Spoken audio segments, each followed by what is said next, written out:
Welcome to our channel. If you want to link two-factor authentication setup to DoorDash, follow these step-by-step instructions to ensure everything is properly configured and working smoothly. Step 1. Open your web browser or mobile app and navigate to the main platform or service page.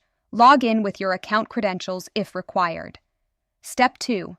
Click on your profile icon or menu button, usually located in the top right corner of the page, and select Settings or Account Management from the drop-down menu. Step 3. Navigate to the appropriate section within Settings, such as Preferences, Security, or Account Options, where you can view and modify relevant configurations. Step 4. Look for the specific option or feature you want to adjust. Click on it to access the detailed settings page. Step 5. Make the necessary changes by toggling switches, selecting options from drop-down menus, or entering required information in the provided fields. This ensures proper functionality and security. Step 6. Review all changes carefully to ensure they match your preferences. Click Save, Apply, or Confirm to implement the changes. Don't forget to like this video and subscribe to our channel.